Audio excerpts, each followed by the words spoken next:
ஆன்மீக நண்பர்கள் அனைவருக்கும் அன்பு கலந்த வணக்கங்கள். இன்றைக்கு நாங்கள் ஆன்மீகம் சம்பந்தமான பதிவில் காசி விஸ்வநாதரின் காவல் தெய்வம் அருள் தரும் துண்டி விநாயகரை பற்றி பார்க்கலாமா வாங்க. புண்ணிய பூமியான காசிக்கு செல்பவர்கள் கங்கையில் நீராடி விட்டு முதல்ல யாரை தரிசிக்க வேண்டும் தெரியுமா?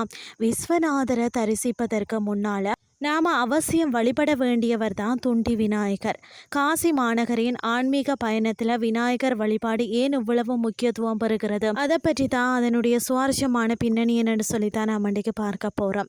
குறைகளை தேடி தீர்க்கக்கூடிய துண்டி விநாயகர்னு சொல்லக்கூடிய காசி விஸ்வநாதர் ஆலயத்தில் பார்த்தீங்கன்னா நுழைவு வாயிலுக்கு அருகிலேயே அமர்ந்து பக்தர்களுக்கு அருள் பாலிக்கிறாராம் துண்டி விநாயகர். துண்டி என்றாலே தேடுபவர் என்று பொருளாம். தன் பக்தர்களின் குறைகளை தேடி சென்று கண்டறிந்து அவற்றை வேரோடு நீக்குபவர் என்பதால இவருக்கு இந்த பெயர் வந்ததாம். காசிக்கு வரக்கூடிய பக்தர்கள் இவரை வணங்கிய பின்னரே விஸ்வநாதரை தரிசிக்க வேண்டும் என்பது காலம் காலமாக பின்பற்றப்படும் ஐதீகம். அதாவது பார்த்தீங்கன்னா காசி நகரம் முழுவதையும் பாதுகாக்கும் அரணாக 56 விநாயகர்கள், அதாவது சப்பன் விநாயகர் இருப்பதாக புராணங்கள் கூறுகிறது.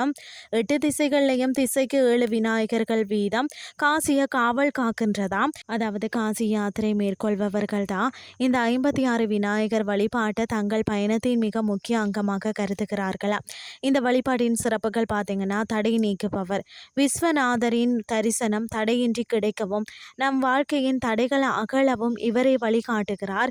அது மட்டுமில்லாமல் காசி ஞான பூமி என்பதால் இங்குள்ள விநாயகரை வழிபடுவது கல்வி மற்றும் கலைகளில் அபாரமான மேன்மையை தருமாம்.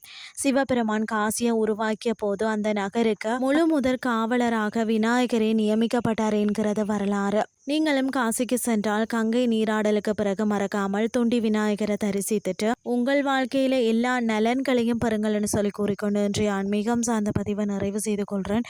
இதே மாதிரி மற்றொரு ஆன்மீகம் சார்ந்த பதிவோடு உங்களை சந்திக்கிறேன். நன்றி.